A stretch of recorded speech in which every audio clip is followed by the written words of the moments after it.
Good morning, good afternoon, good evening to all whenever you are watching this video. Today we are going to discuss electricity. Yesterday we talked about some basic concept of electricity, and today we will proceed the topic of electricity, and we are able to know some more facts about the electricity.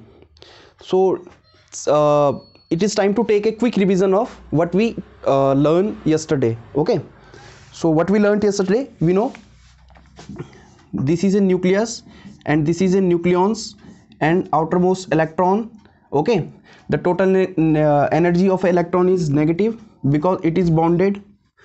And what we learned we learned a external force is working here, that is called nuclear force, and it is one of the strongest force.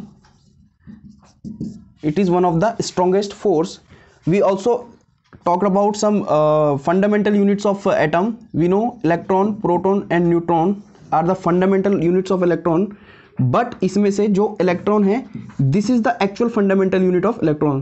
Because आपको पता था कि proton को अगर हम तोड़ेंगे तो ये भी टूट जाता है, इसको तोड़ेंगे तो ये भी टूट जाता है, लेकिन इलेक्ट्रॉन आपका नहीं टूटता है.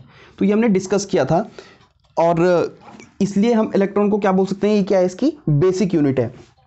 फिर हमने इसके बारे में एक भी पढ़ा था कि अगर हमें न्यूक्लियस का एटॉमिक रेडियस न्यूक्लियस रेडियस निकालना होगा तो हम इसको किस में मापते हैं, इसको हम फर्मी मीटर पे मापते हैं, fermions. Okay, and 1 fermions is equal to 10⁻⁻15 metre. Okay, अगर हमें एटम का साइज नापना हो, एटॉमिक रेडियस नापना हो, तो उसको हम एंगस्ट्रॉम में मापते हैं. Okay, and 1 angstrom is equal to 10⁻⁻10 metre. Okay, तो ये हमने लिखा था. और हमने क्या बताया था, इलेक्ट्रॉन, प्रोटॉन, न्यूट्रॉन, इसको डिस्कवर किसने किया, तो इलेक्ट्रॉन को डिस्कवर किया थॉमसन, प्रोटॉन को रदरफोर्ड, न्यूट्रॉन को चैडविक, सर जेम्स चैडविक. इतनी चीजें हमने पढ़ी थी. और हमने ये भी पढ़ा था इसमें कि एक जो प्रोटॉन है वो किससे मिलके बना है, 2 अप और 1 डाउन क्वार्क से. ओके, और न्यूट्रॉन किससे मिलके बना हुआ है, न्यूट्रॉन मिलके बना हुआ 2 डाउन एंड 1 अप क्वार्क से.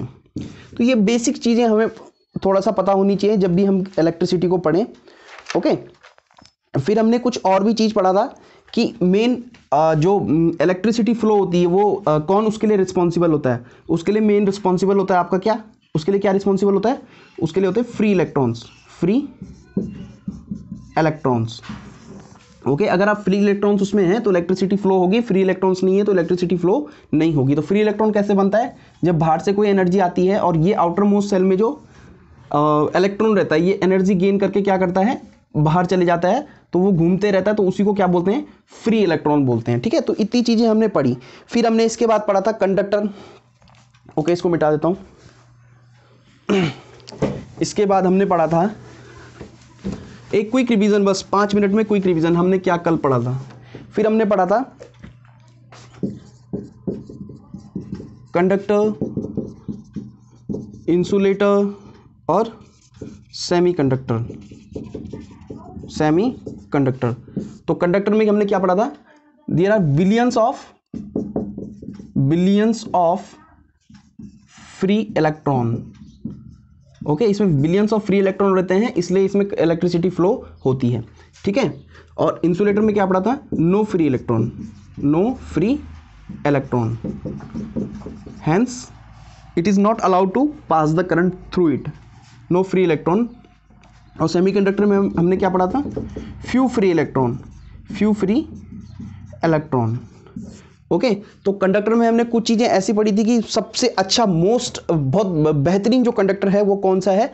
तो हमने पढ़ा था जैसे गोल्ड हो गया, ओके, ह्यूमन बॉडी भी हो गई, नॉर्मल वाटर भी हो गया, ये आपका क्या है, कंडक्टर है.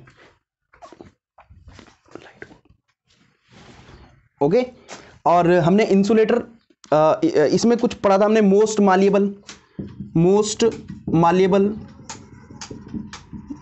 मालिएबल चीजें पढ़ी थी. मोस्ट मालिएबल क्या है, जो मालिएबल क्या होता है, मालिएबल वो होता है जिसको हम सीट में कन्वर्ट कर पाएं,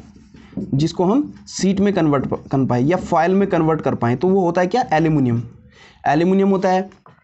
ओके, डक्टाइल, आपका मोस्ट डक्टाइल जो होता है, डक्टाइल जिसको बोलते हैं, जिसको हम वायर में कन्वर्ट कर पाएँ, तो वो क्या होता है, गोल्ड.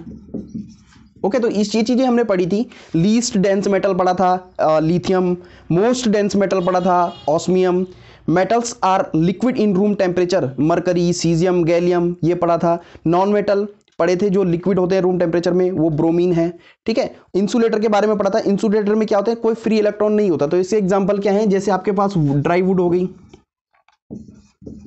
ड्राई वुड हो गई, प्लास्टिक हो गया, ओके, थर्माकोल हो गया, थर्माकोल हो गया, तो ये सारे आपके क्या हो गए, इंसुलेटर हो गए। और सेमीकंडक्टर में हमने पढ़ा था जैसे सिलिकॉन, जर्मेनियम और सिलिकॉन, जर्मेनियम और बिस्मिथ, एंटीमनी भी हो सकता है, ओके। जैसे कार्बन भी आ जाता है इसमें, एक कार्बन, ओके। तो ये सारी चीज़ें हमने कल पढ़ी थी, आज हम इससे आगे पढ़ेंगे, ओके। तो आई होप कि इतना आपको याद होगा हमने कल क्या पढ़ा था।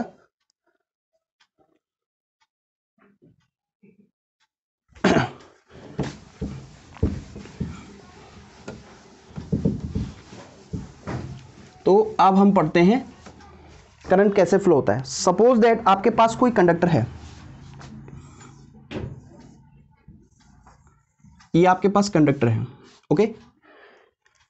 इस कंडक्टर पे क्या हुआ, इस पे आपने क्या किया, इस पे कोई एनर्जी बाहर से आई, वो हीट एनर्जी हो सकती है, और इसमें बहुत सारे इलेक्ट्रॉन थे, है ना।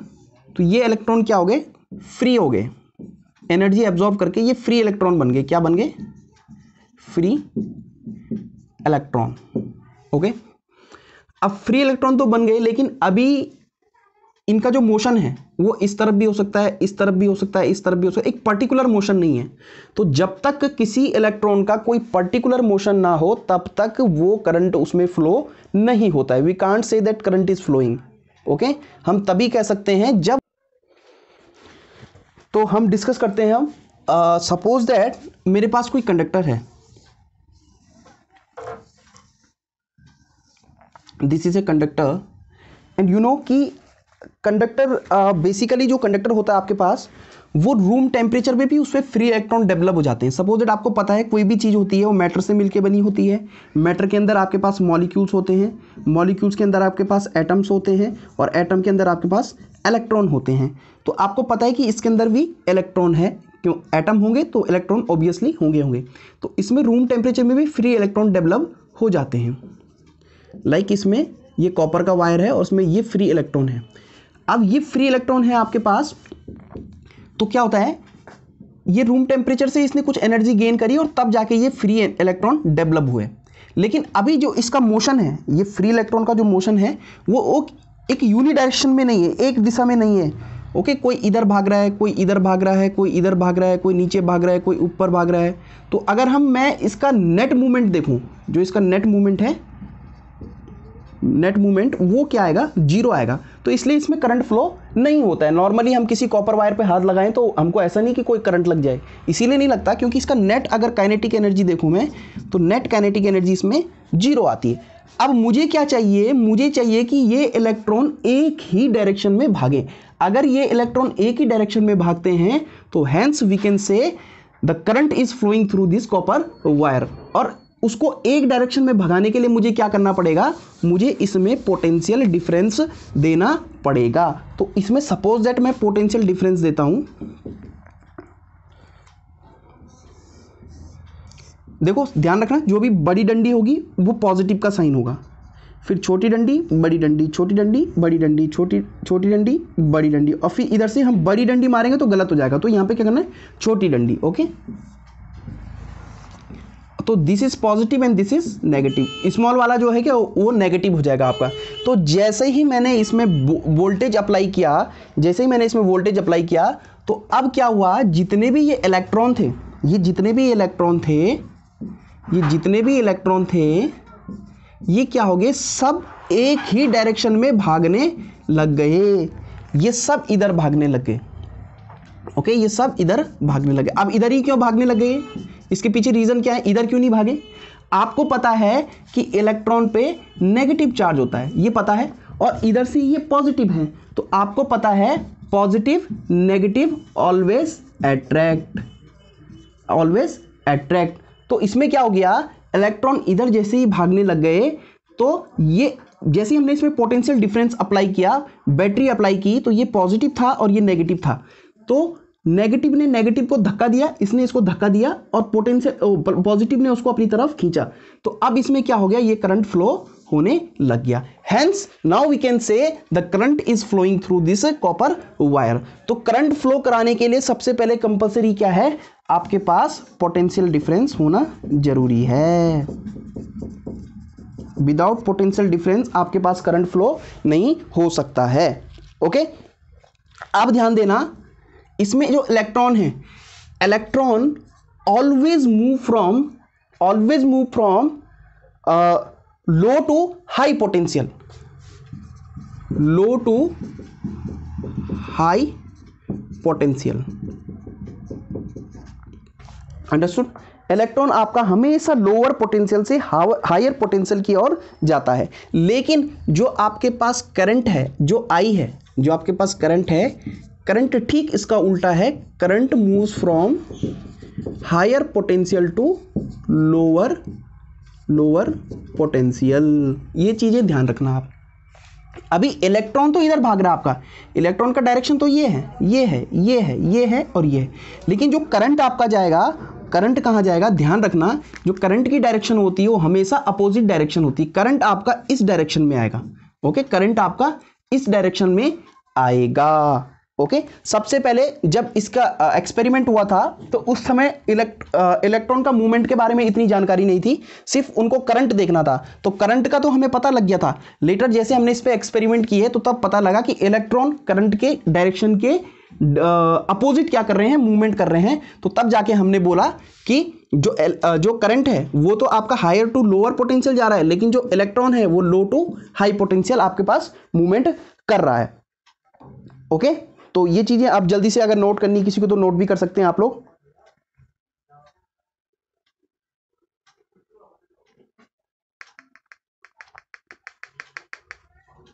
ओके, इलेक्ट्रॉन को मैं नेगेटिव चार्ज भी बोल सकता हूं। Okay, negative charge. ओके, और जो करंट है, करंट को मैं क्या बोल सकता हूं, इसको मैं पॉजिटिव चार्ज भी बोल सकता हूं, पॉजिटिव चार्ज। तो ध्यान रखना, जो पॉजिटिव चार्ज होगा वो हायर टू लोअर जाएगा और जो नेगेटिव चार्ज होगा या इलेक्ट्रॉन होगा वो लो टू हाई पोटेंशियल में आपके पास मूवमेंट करेगा। अब व्हाट इज पोटेंशियल डिफरेंस? अब मैं पोटेंशियल डिफरेंस के बारे में थोड़ा सा डिस्कस करता हूं। इसको मिटा दूं। Potential difference,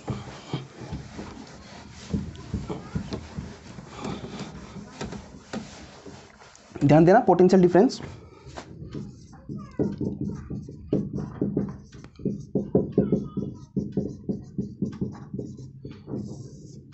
potential difference, what is potential difference?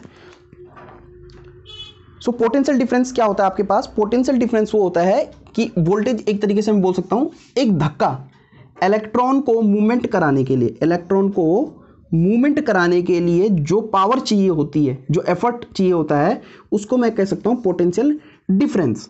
Understood? जो पोटेंशियल डिफरेंस किसे बोल सकता हूं? सपोज दैट ये एक इलेक्ट्रॉन है, ये अभी मूवमेंट अपने हिसाब से कर रहे हैं, ठीक है, लेकिन इनका जो नेट मूवमेंट है वो जीरो है।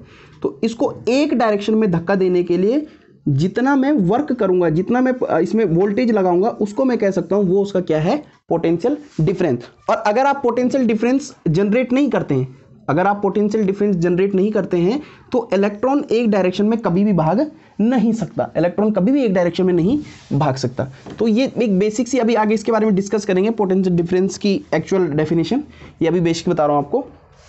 नेक्स्ट आता है आपके पास इलेक्ट्रिक करंट। इलेक्ट्रिक करंट, अब हम बात करते हैं इलेक्ट्रिक करंट की। इलेक्ट्रिक करंट क्या होता है? Electric current, what is electric current? So electric current की डेफिनेशन अगर हम देखें तो इस तरीके से हम इसको डिफाइन करते हैं, rate of flow of charge, rate of flow of charge through cross sectional area. Okay, rate of flow of charge through cross sectional area. Okay, और in a particular direction, in a particular direction, क्योंकि charge तो वैसे भी flow हो ही रहा है लेकिन उसकी डायरेक्शन अभी कंफर्म नहीं है, कोई इधर जा रहा है, कोई इधर जा रहा है, लेकिन जब तक इसकी डायरेक्शन पर्टिकुलर नहीं हुई, या तो इधर या तो इधर। जब तक इसकी डायरेक्शन पर्टिकुलर नहीं हुई तब तक आप बता नहीं सकते कि करंट फ्लो हो रहा है कि नहीं हो रहा है। तो पर्टिकुलर डायरेक्शन होना भी कंपलसरी है। जब तक पर्टिकुलर डायरेक्शन ना हो तब तक आप we can't say that charge is flowing और नॉट। ओके, तो करंट को डिनोट करते हैं आई से। किससे डिनोट करते हैं? आई से। And rate of flow of charge, rate of flow of charge, और चार्ज को डिनोट करते हैं क्यू से। किससे? क्यू से। So Q, okay, through the cross sectional area in a particular direction. Rate of flow of charge, जहां पे भी रेट आ जाता है तो उसको हम डिवाइड बाई टी कर देते हैं। तो क्या बन गया फॉर्मूला? क्या बन गया? I is equal to Q upon T. ये करंट का आपके पास फॉर्मूला बन गया है। Okay, we know very well this is a charge, this is a charge and this is a time. Okay, तो चार्ज का जो यूनिट होती है वो चार्ज की यूनिट क्या होती है? चार्ज की यूनिट क्या होती है? चार्ज की यूनिट होती है coulomb, coulomb. Okay, and time की यूनिट क्या होती है? सेकंड। ओके, तो यूनिट क्या हो गई? तो we are talking about the units. You know very well, जो चार्ज होता है, चार्ज का जो यूनिट होता है वो क्या होता है? कूलम। एंड टाइम का जो यूनिट होता है वो होता है second. So we are talking about the unit. So rate of flow of charge, जब भी रेट आपके पास आता है तो you have to divide by the time, T. Okay, तो टाइम हमने कर दिया था। तो Q is equal to coulomb upon time is equal to second. So this is I, coulomb per second. So क्या हम यहां से क्या लिख सकते हैं? Coulomb per second. ओके, और इसी कूलम पर सेकेंड को हम क्या कहते हैं? एम्पियर। क्या कहते हैं? एम्पियर। ओके, तो एसआई यूनिट क्या हो गई? करंट की जो एसआई यूनिट होती है वो क्या होती है? एम्पियर। क्या होती है? एम्पियर।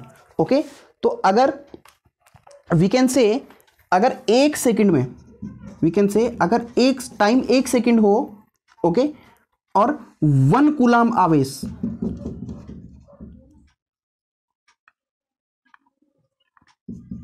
1 कूलम चार्ज आपका फ्लो हो रहा है 1 सेकंड में। ध्यान देना मैं क्या बोल रहा हूं। अगर आपके पास 1 कूलम चार्ज 1 सेकंड में फ्लो हो रहा है तो मैं कह सकता हूं जो करंट है मेरा वो कितना है? 1 एम्पियर। ध्यान देना। So what is 1 ampere? If 1 coulomb charge is flowing in 1 second through any cross sectional area of metal और conductor, hence we can say this is a 1 ampere current is flowing. तो I hope कि आपको समझ में आएगा what is electric current, electric current क्या होता है, ये आपको समझ में आया होगा। Okay, and what is Q? This is coulomb, Q. What is Q? So Q is a charge, and charge आपके पास पता है क्या होता है? एक तो पॉजिटिव चार्ज होता है, एक नेगेटिव चार्ज होता है। ओके, तो ये आपके बेसिक्स हैं, ये आपको पता होना चाहिए। क्यू चार्ज होता है पॉजिटिव और नेगेटिव। तो चार्ज या तो पॉजिटिव हो सकता है या तो आपके पास नेगेटिव हो सकता है। तो वी कैन से कि Q is equal to NE means अगर सपोज दैट आपके पास कोई कोई मैटर है या बॉडी है, कोई भी बॉडी आपके पास, ये कोई बॉडी है, इस बॉडी को आपने रब किया, इस बॉडी को आपने क्या किया? रब किया किसी चीज में, हाथ में ऐसे रगड़ा। अब क्या हो गया? इससे इलेक्ट्रॉन या तो बाहर जाएंगे, ऐसे भी हो सकता है, या तो इसमें इलेक्ट्रॉन अंदर आएंगे, ऐसे भी हो सकता है। ठीक है, it's depend on the matter कि वो मैटर क्या है, वो बॉडी कौन सी है। तो देखो, या तो इलेक्ट्रॉन बाहर जाएंगे या तो इलेक्ट्रॉन अंदर आएंगे। अंडरस्टूड? तो मैं कह सकता हूं जितने इलेक्ट्रॉन इससे बाहर गए या जितने इलेक्ट्रॉन इससे अंदर आए, तो वो अमाउंट जो होती है उस अमाउंट को मैं कह सकता हूं चार्ज। और टोटली इससे इलेक्ट्रॉन तो ट्रांसफर हो रहा है, लेकिन एक बल्क अमाउंट में इलेक्ट्रॉन ट्रांसफर हो रहा है। तो मैंने कहा कि क्या ट्रांसफर हो रहा है? चार्ज ट्रांसफर हो रहा है। क्या हो रहा है? चार्ज ट्रांसफर हो रहा है। ओके, तो अभी इससे क्या होगा? या तो ऐसे 1 इलेक्ट्रॉन जाएगा, 2 इलेक्ट्रॉन जाएगा, 3 इलेक्ट्रॉन जाएगा, ऐसे ही जाएगा। अगर मैं आपको ऐसे कह दूं कि इसे हाफ इलेक्ट्रॉन बाहर गया तो बोलेंगे सर थोड़ा सा गलत हो गया, हाफ तो इलेक्ट्रॉन जाता ही नहीं है ना, आधा इलेक्ट्रॉन मैंने बोला इलेक्ट्रॉन को तोड़ सकते हैं क्या? नहीं तोड़ सकते हैं। तो मैंने कहा कि हाफ इलेक्ट्रॉन गया, तो आपने बोला सर ये तो गलत हो गया। तो या तो इससे 1 इलेक्ट्रॉन जाएगा या तो इससे 2 इलेक्ट्रॉन जाएगा या तो 3 जाएगा। मतलब जो आपके पास इलेक्ट्रॉन होगा वो कैसा होगा, एक होल नंबर होगा, वो n होगा, एक इंटीजर होगा एक। अंडरस्टूड। तो ये जो इलेक्ट्रॉन है n, where n is equal to क्या लिख सकता हूं मैं, 1 2 3 4 5 dot dot dot up to शून्य। तो इसमें जो इलेक्ट्रॉन है वो हमेशा 1 2 3 4 5 की फॉर्म में ही जाएगा। ओके। और कितने, जैसे एक इलेक्ट्रॉन भी जा सकता है, जैसे n की जगह 1 रख दूं तो एक इलेक्ट्रॉन भी ट्रांसफर हो सकता है, 2 इलेक्ट्रॉन भी हो सकता है, 3 इलेक्ट्रॉन भी हो सकता है, 4 इलेक्ट्रॉन भी हो सकता है। अंडरस्टूड। तो इसी को मैं क्या बोलता हूं, क्वांटाइजेशन ऑफ चार्ज। क्या बोलता हूं,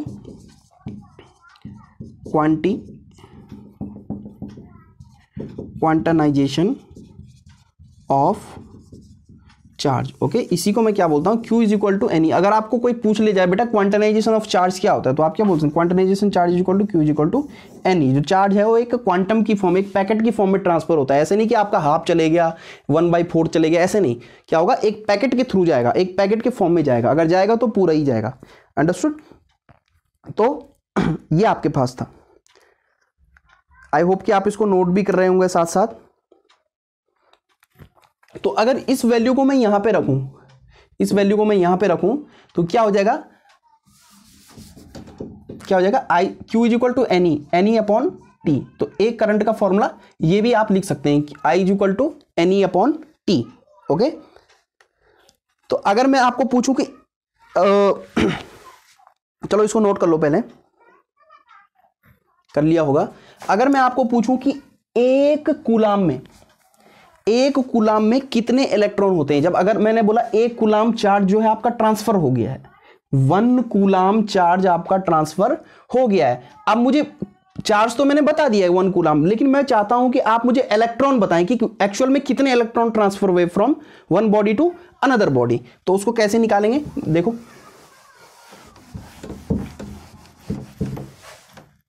question is how many electron in 1 coulomb. एक कूलाम में कितने इलेक्ट्रॉन होते हैं। तो आपको पता है Q is equal to N E, you know the formula, अभी आपको बताया Q is equal to N E. तो यही तो निकालना है, Q क्या है, 1 coulomb is equal to n आपको पता नहीं है कितना होता है, n नहीं है आपको पता, इनटू इलेक्ट्रॉन आपको पता है, इलेक्ट्रॉन में कितना चार्ज होता है, 1.6 into 10 to the power -19 coulomb. Okay. यहां से आपके पास n की वैल्यू निकालनी है। तो n की वैल्यू निकालेंगे तो n की वैल्यू कैसे होगी, 1/1.6 into 10 to the power -19 coulomb is equal to n। तो इसको जब आप सॉल्व करेंगे तो ये आपके पास टोटल निकल के आ जाएगा 6.25 इंटू 10 टू द पावर 18। तो इतने इलेक्ट्रॉन आपके एक कूलम में ट्रांसफर होते हैं from one place to another place. Okay. तो ये आप, आई होप कि आप इसको साथ साथ नोट भी कर रहे होंगे। Please note it down, please note it down.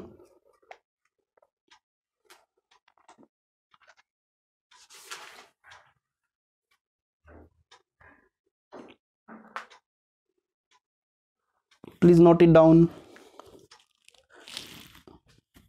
Okay, video pause करके नोट कर लेना, मिटाने जा रहा हूं। अब बात करते हैं बेटे रेजिस्टेंस की। अब बात करते हैं रेजिस्टेंस की, बहुत इंपॉर्टेंट चीज है। आई होप कि इलेक्ट्रिक करंट आपको समझ में आ गया होगा। Electric current is a flow of charge, rate of flow of charge through cross sectional area in a particular direction. ये हमने अभी सीखा है। ठीक है। I is equal to Q upon T and I is equal to also N E upon T. अब हम बात करते हैं रेजिस्टेंस की।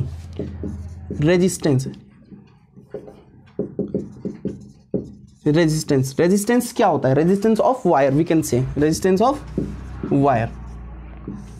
Okay, resistance of wire. तो रेजिस्टेंस क्या होता है, resistance is nothing, it is a obstacle. It is a obstacle. Obstacle means रुकावट। ओके। अभी होता क्या है, ध्यान से देखो क्या मैं समझाना चाह रहा हूं। ये आपके पास कोई कंडक्टर है। ओके, ये आपके पास कोई कंडक्टर है, इस पे हमने कोई पोटेंशियल डिफरेंस अप्लाई किया। ठीक है। इसमें कुछ फ्री इलेक्ट्रॉन्स थे,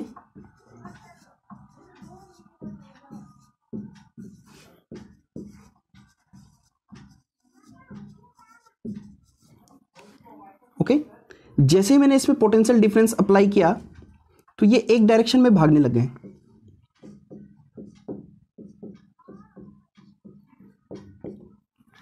अब ये एक डायरेक्शन में भागने लगे तो ये जो वायर है इसके भी तो अपने एटम्स होंगे। ये प्रोटॉन न्यूट्रॉन था और सपोज दैट यहां पे 2 इलेक्ट्रॉन थे, यहां से एक इलेक्ट्रॉन बाहर कूदा, तो ये इलेक्ट्रॉन बाहर कूदा तो ये तो पूरा यही है, ये तो पूरा यही है। तो जब ये एक डायरेक्शन में भागने लगता है तो ये क्या करता है, इससे इसका सामना होता है। किससे? इस एटम से इसका सामना होता है। तो इस एटम से इसका सामना होता है तो कभी बहुत बार स्पीड में आता है तो इससे टकरा जाता है, इससे टकरा जाता है। बहुत सारे तो बच के निकल जाते हैं लेकिन बहुत सारे इसमें टकरा जाते हैं। ओके, तो ये इसके लिए क्या है, इस इलेक्ट्रॉन के लिए ये क्या है, ऑब्स्टिकल है। क्या ये ऑब्स्टिकल है? इस इलेक्ट्रॉन के लिए ये चीज जो है एक ऑब्स्टिकल है और this obstacle is known as the resistance. This obstacle is known as the resistance. और हेंस वी कैन से, या in another word we can say कि इलेक्ट्रॉन के पाथ में जो भी गड्ढे आते हैं, गड्ढे, रोड, इधर उधर जो भी आते हैं, उसके लिए जितनी भी परेशानियां हैं वो क्या है, रेजिस्टेंस है। वो क्या है, रेजिस्टेंस है। तो आई होप कि you are getting this point. What is resistance? Resistance क्या है? Resistance is nothing, it is the obstacle of electron और ऑब्स्टेकल ऑफ करंट। करंट या इलेक्ट्रॉन के रास्ते में जो भी उसको रुकावट पैदा करेगा उसको क्या बोलते हैं, वो क्या है, रेजिस्टेंस है। ओके, तो रेजिस्टेंस ऑफ वायर, किसी वायर का रेजिस्टेंस क्या होता है, किसी वायर का रेजिस्टेंस क्या होता है? तो यू नो, सपोज दैट ये वायर है। ओके, ये आपके पास वायर है। इस वायर का जो ये एरिया है, दिस इज ए, इसको बोलते हैं cross sectional area. Cross sectional area. Okay, this is known as length. इसको क्या बोलते हैं? This is a length. Okay, तो अब देखो किसी वायर का जो रेजिस्टेंस होता है वो किन किन चीज़ों पे डिपेंड करता है। ओके, तो सबसे पहले जो वायर का रेजिस्टेंस होता है वो प्रोपोर्शनल होता है लंबाई का। जैसे जैसे इसकी लेंथ बढ़ेगी, इसकी जैसे जैसे लेंथ बढ़ेगी तो वैसे वैसे आपका रेजिस्टेंस भी बढ़ता रहता है। ठीक है, दूसरी चीज है इसका एरिया। रेजिस्टेंस जो इनवर्सली प्रोपोर्शनल होता है वो होता है क्रॉस सेक्शनल एरिया के। तो इसको स्मॉल ए से डिनोट कर लेता हूं मैं। Okay, this is a cross sectional area. अगर आप इस क्रॉस सेक्शनल एरिया को बढ़ाएंगे, इस क्रॉस सेक्शनल एरिया को बढ़ाएंगे, अभी इतना था, सपोज दैट मैंने इतना कर दिया ये, तो रेजिस्टेंस क्या हो जाएगा, कम हो जाएगा। जैसे मान के चलो, इसको अगर याद करने का तरीका क्या है, एक पतली सी रोड है, एक पतली सी रोड है और एक इतनी चौड़ी रोड है। आपको गाड़ी भगाना है, आपको इस पे क्या करना है, गाड़ी भगाना है। आप बताओ इसमें गाड़ी जल्दी भगा लोगे या इसमें जल्दी भगा लोगे? ऑब्वियसली बात है कि इसमें चलाने में आपको थोड़ी सी डिफिकल्टीज होंगी और इसमें चलाने में आपको इजी होगा क्योंकि रोड खाली है। तो सेम यहीं पे अगर क्रॉस सेक्शनल एरिया बढ़ा दिया तो इलेक्ट्रॉन को जाने में क्या होगा, इजीनेस होगा। वो इजीली क्या करेगा, ट्रेवल करेगा। तो हम कह सकते हैं रेजिस्टेंस हाई हो जाएगा अगर cross sectional area, sorry resistance लो हो जाएगा अगर क्रॉस सेक्शनल एरिया बढ़ जाएगा। तो अगर मैं इसको इक्वेशन फर्स्ट मानूं और इसको इक्वेशन सेकंड मानूं तो we can write R is proportional to L upon A। बताओ लिख सकता हूं, ऐसे नहीं लिख सकता हूं।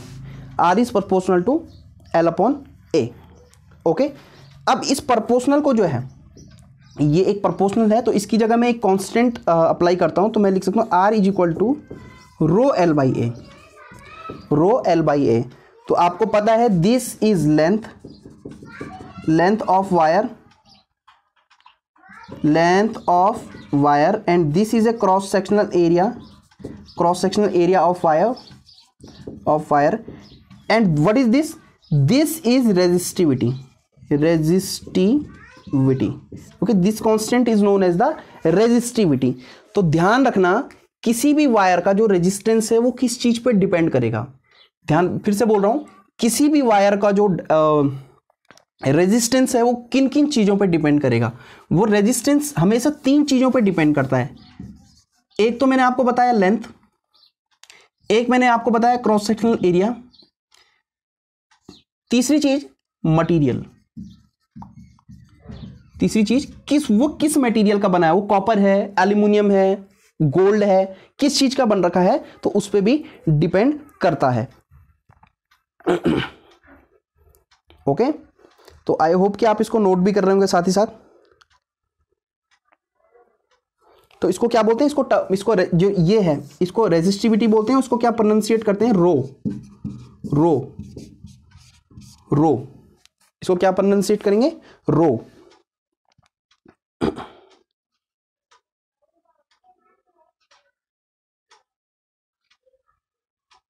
नोट कर रहे होंगे आप इसको। इसको स्पेसिफिक रेजिस्टिविटी भी बोलते हैं, इसको स्पेसिफिक रेजिस्टिविटी भी बोलते हैं, स्पेसिफिक रेजिस्टिविटी। जैसे नाम से ही पता लग रहा है स्पेसिफिक, ये स्पेसिफिक होगा, इस कोई डिपेंड मीन्स लाइक कि रेजिस्टिविटी जो होगी वो किसी पे भी मटेरियल पे डिपेंड करेगी, बाकी किसी चीज पे डिपेंड नहीं करेगी आपकी। Okay, resistivity depends only on material of wire.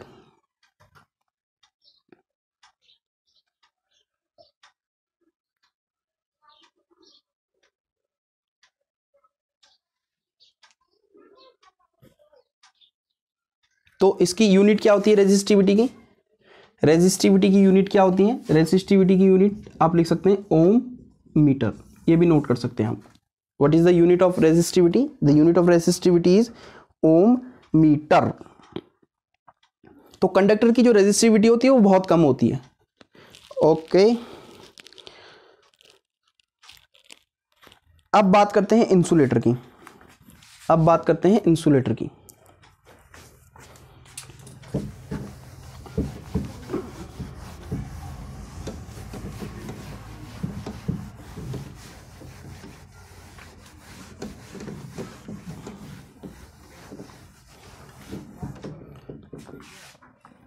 अभी तो हम कंडक्टर की रेजिस्टिविटी की बात कर रहे थे, इंसुलेटर। तो जो इंसुलेटर की रेजिस्टिविटी होती है वो बहुत ज़्यादा होती है, बहुत हाई होती है, ठीक है। This is a symbol of high. Okay, जहाँ पे भी मैं ऐसे लिखूंगा समझ जाना कि सर बढ़ने या हाई की बात कर रहे हैं। तो इंसुलेटर की जो रेजिस्टिविटी होती है बहुत हाई होती है। ग्लास की जो होती है, जो ग्लास की अप्रॉक्स होती है वो होती है 10⁻12 से 10⁻12 से और 10⁻−14 ओम मीटर तक, इतनी इसकी रेजिस्टिविटी होती है। तो इंसुलेटर की रेजिस्टिविटी बहुत ज़्यादा हाई होती है, बहुत ज़्यादा हाई होती है। तो रेजिस्टिविटी का जैसे आप अगर यूनिट अभी मैंने बताया था, अगर निकालना चाहो तो निकाल भी सकते हो ना। आपको पता है कि R is equal to rho L upon A, ये तो आपको पता है। तो इसमें रेजिस्टिविटी इसको यहीं रहने दो, बाकी को उधर ले जाओ, तो क्या होगा बताओ, rho is equal to RA upon L, ऐसे इसको लिख सकते हैं। ओके, तो ये क्या हो गया, R रेजिस्टेंस, ओम रेजिस्टेंस क्या होता है ओम, और मीटर का metre square upon length, length का क्या होता है मीटर। तो इस मीटर से ये मीटर कैंसिल आउट हो गया, तो क्या होगा ओम मीटर। तो रेजिस्टिविटी की जो यूनिट हो गई वो क्या हो गई, ओम मीटर। ऐसे भी आप इसको निकाल सकते हैं, ठीक है। अच्छा, अब एक बेसिक डिफरेंस देखो, रेजिस्टेंस और रेजिस्टिविटी। अभी हमने बात की रेजिस्टेंस और रेजिस्टिविटी की, एक डिफरेंस देखो, what is the difference, basic difference between the resistance and resistivity. तो एक साइड रेजिस्टेंस और एक साइड रेजिस्टिविटी। ध्यान रखना, जो रेजिस्टेंस है उसकी यूनिट क्या होती है, सबसे पहले तो यूनिट क्या होती है इसकी ओम, और रेजिस्टिविटी की ओम मीटर। सबसे पहला डिफरेंस तो ये है। सेकंड डिफरेंस क्या है, जो रेजिस्टेंस है वो लेंथ पे डिपेंड करता है, ओके, क्रॉस सेक्शनल एरिया पे डिपेंड करता है, ओके, और मटेरियल पे भी डिपेंड करता है कि मटेरियल क्या है, ठीक है।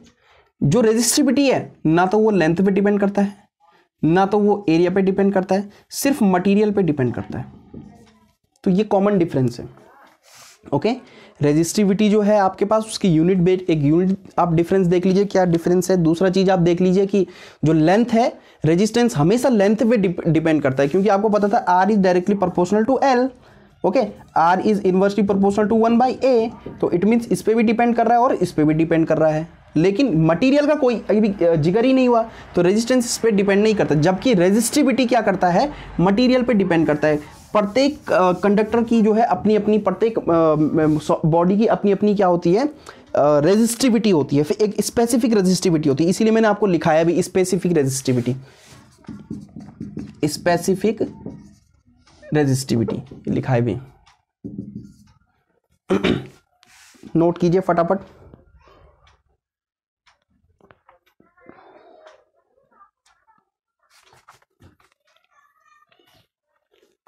चलो आज के लिए यहीं पे बाइंड अप करते हैं, और कल हम इससे आगे पढ़ेंगे, कि लंबाई घटाने पे रेजिस्टिविटी या रेजिस्टेंस पे क्या प्रभाव पड़ता है, अगर एरिया उसका घटा बढ़ा दिया तो क्या उसमें इफेक्ट पड़ेगा। ओके, तो ये हम कल पढ़ेंगे। Okay, bye bye, take care.